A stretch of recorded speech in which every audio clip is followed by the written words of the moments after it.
Hello and welcome, or welcome back if you've been here before. So early this morning, I went out to photograph sunrise here in London from City Hall, looking at Tower Bridge. The forecast was really good, so I thought it would be worth waking up at 4 a.m. to go out and photograph this amazing, potentially, sunrise. And how did it go? Well, you're about to find out. Just stay with me for a little bit of vlogging, and then we're gonna come back here and edit one of the pictures. So in the end, you'll see how I photograph sunrise and how I edit a picture to post it in my Instagram stories or any social media. And if it's good enough, maybe even in my portfolio. So I'll see you back in the studio in a minute. Time to run the vlog.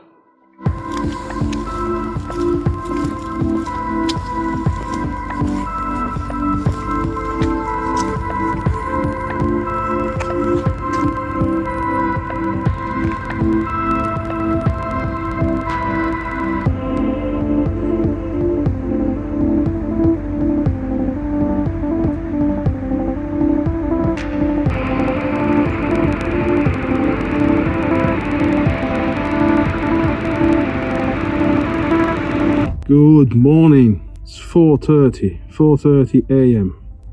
It's very early. I need coffee, absolutely. Bus should be here in a minute.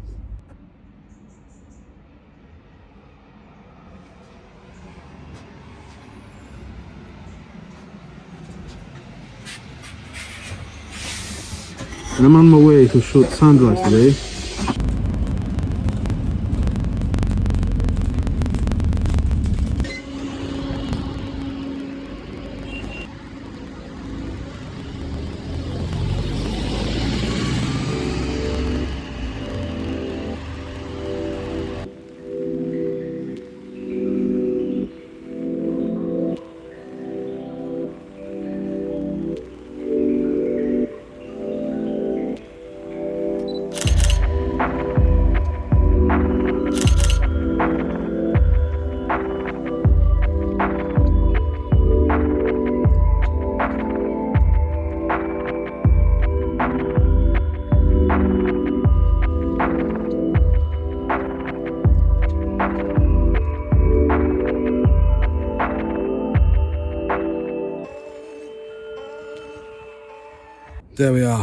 There we are.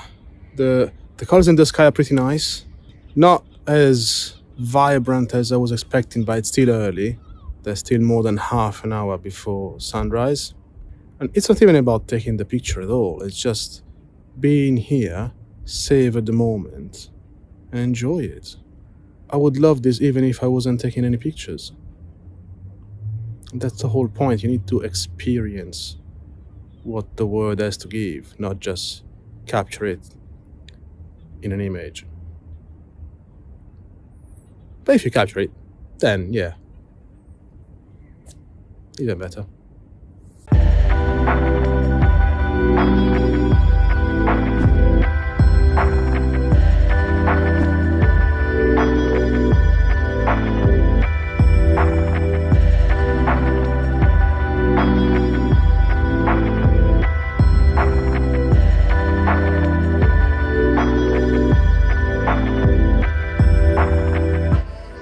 So right now I'm taking a bracketed time lapse.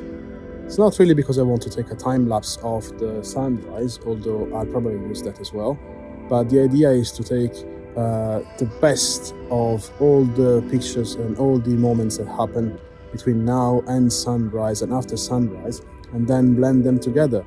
Take the best bits of everything and then blend them together to get the perfect image.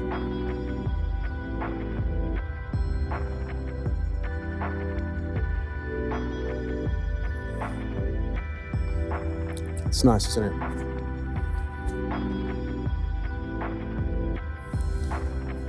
Now, while the camera is set to take this bracketed time lapse, I'm gonna go around with the other camera and take a few more shots. There's a nice light into the city as well. It's pretty crystal clear sky. Everything looks very sharp and nice. And so I'm going to take a few pictures of the city as well.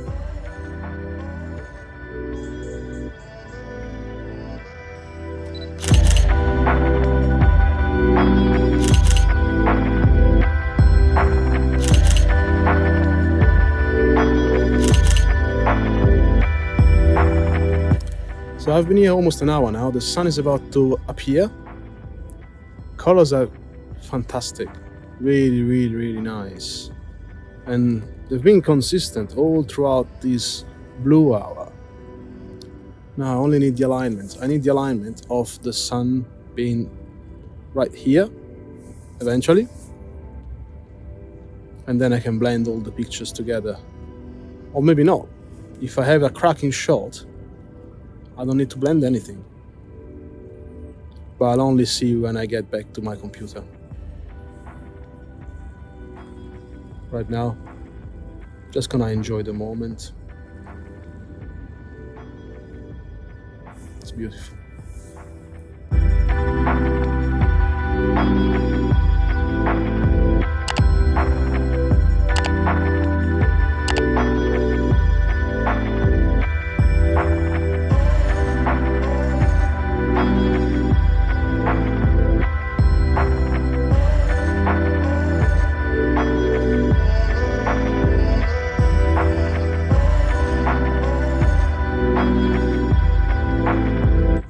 And there it is. Now, it's absolutely blown here in the iPhone, so you won't be able to see much of the sun. It's just a massive white blob. But I'm gonna show you the picture in a second. Just need to enjoy the moment a little bit more. It was so worth coming here.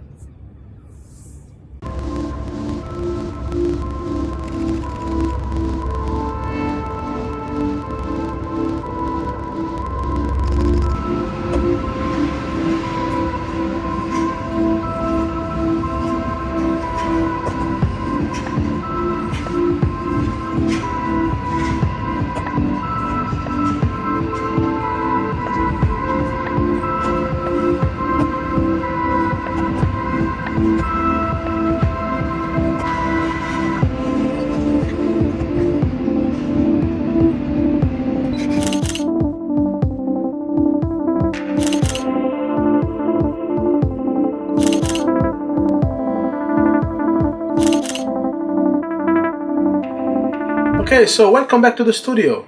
Now, of course, I had to add some street photography into the mix. I saw some interesting shots on the way back home and I thought they were worth capturing. But this may be material for another video. Maybe one showing what happens in London when the city wakes up. I think that may be a good one. Speaking of which, if you'd be interested in such a video and would like to know whenever I post it, remember to subscribe to this channel and hit the notification button as well, so you'll know whenever this video goes online. But today it's all about that sunrise. And actually, if you like that sunrise, like this video as well. And after you've done that, let's talk about how I edit my pictures. You see, be there and take the photo is only half of the job. When I get back here, it's where all the fun with the computer starts. So I'm gonna choose one of the pictures from this morning and show you my workflow on how I edit that picture to post it on my social media. Very likely my Instagram stories. So let's dive in. Okay, so I saved all the images in my hard drive and there's a stupidillion amount of images. It's like 1700. But that's because I shot all the bracketed exposures of the time-lapse. Now, all I want to do from these images is to quickly select one to post on my Instagram stories. So I'm not gonna edit the time-lapse now, and I'm not gonna go too finicky on my adjustments. And I look for an image that is most colorful, so that has a good impact on social media. Something like this, for example, is probably what I really need. So the sky is really colorful. This is the dark bracket. This is the normally exposed bracket. And this is the bright bracket. So I'm going to create an HDR out of these three images and see what it looks like. So from the library view, I select the three images and then hit Ctrl H to open the HDR panel. Okay, so this is what Lightroom has come up with, combining the three images together. This is something I can work on. So I'm going to hit merge and then work on the resulting image. Here is the resulting DNG file created by Lightroom. So let me open it. And then let's go into develop mode to start doing the edits. I want to do a few quick adjustments to this image. The first thing I'm going to do is straighten the lines a little bit, because this was a wide angle and I was pointing slightly towards the sky, so there's a couple of converging lines that I want to adjust. So I'm going to transform here and then hit the transform tool and draw and then draw two lines, one on almost on one edge and one almost on the other, following the lines from the buildings that are on both sides. This straightens the image a little bit. It doesn't have to be perfect, but it needs to be better than what I shot. Now after this is done, I'm going back to the basic adjustments. Choose the right profile if this was not the correct one, but now Lightroom understands the profile in the Fuji RAW files, so it has the correct one that I used to shoot, which in this case was Velvia, the Velvia film simulation. I'm going to leave the white balance as it is, because I used the film simulation, so I want something that's not necessarily 100% correct, if you see what I mean.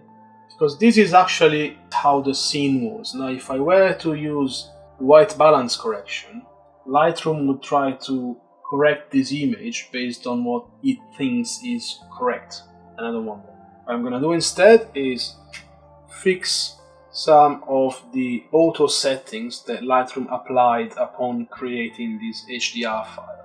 So I'm fine with the exposure, but I want a little bit more contrast. So I'm raising the contrast ever so slightly. I think I can go all the way down with the highlights, because it's slightly blown out behind the Tower Bridge. And then I'm fine with the shadows, and I'm going to reduce the white for the same reason, just a little bit, and keep the blacks as they are. And I'm gonna add just a little bit of texture. Don't touch the clarity and don't touch dehaze at this stage. I may do something later to clarity and dehaze. Vibrance and saturation are fine. I'm gonna move to the curve and create a very subtle S curve on the overall one. Not gonna touch the color specific curves, at least for now. And then I'm gonna play with the colors a little bit. Now this is all very well saturated already, but I'm gonna increase the warm tones a little bit. So a little bit more red, a little bit more orange. Not gonna touch the yellows. And then I'm gonna go down to the pinks, magenta. And then on the luminance, I'm gonna darken the yellows a little bit. And brighten the blues.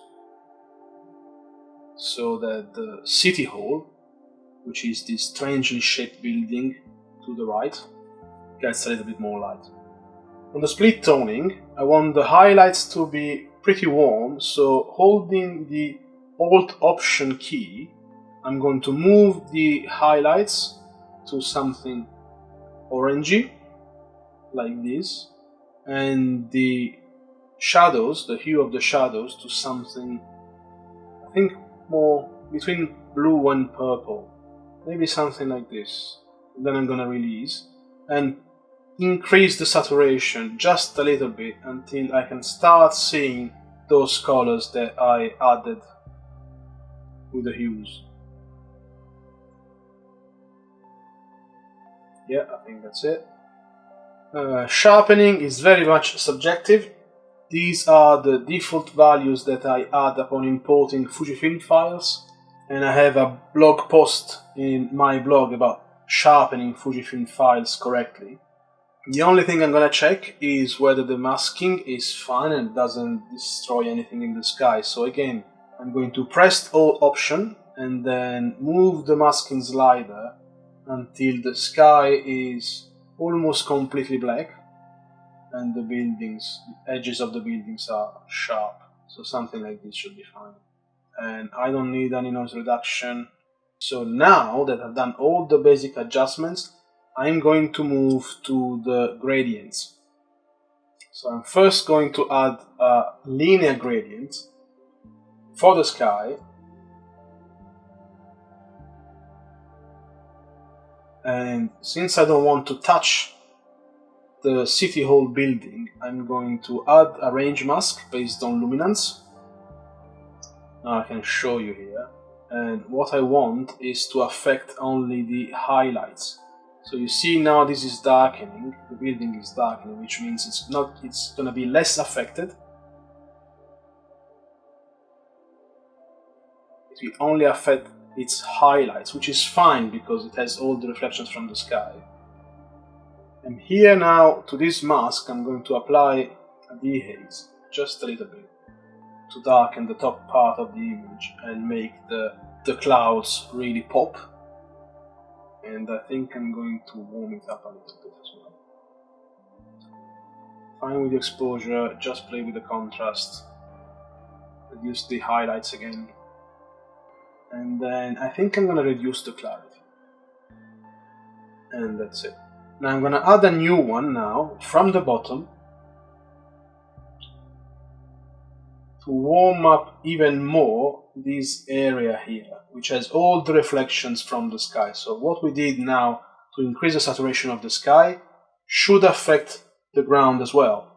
That's why I'm now warming up the ground as well, just a little bit, but just enough to counter what we've done to the sky earlier. Next, after the linear gradients, I'm going to play with the radial gradients. I'm going to add one for the bright part of the sky here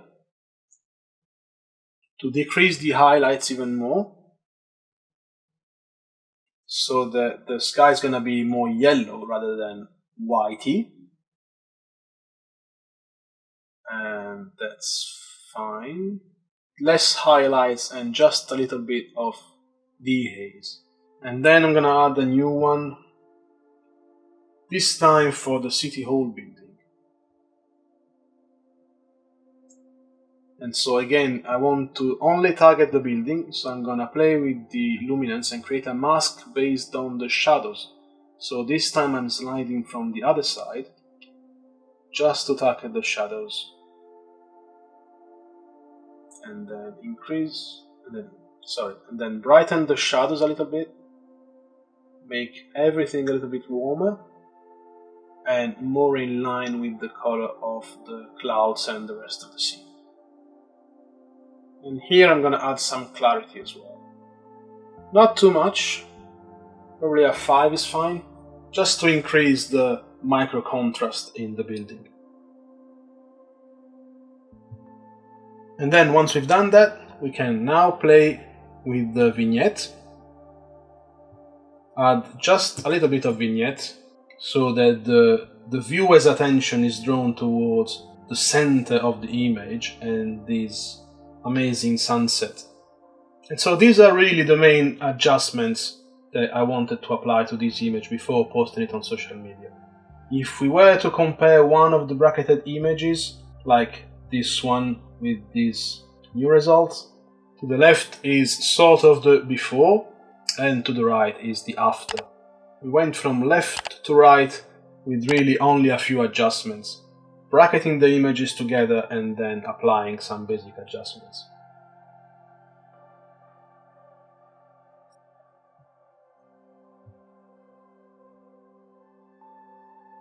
Okay, so that was a good sunrise, wasn't it? You guys let me know in the comments what you think. I really enjoyed being there to watch it, and then of course take the pictures as well. And I think that even the edit didn't turn out too shabby. At least it makes for a good Instagram story, doesn't it? And now on to the next video. Maybe it's gonna be the one that I mentioned earlier. It might be the one about photographing London when the city wakes up. We'll see. And in the meantime, bye!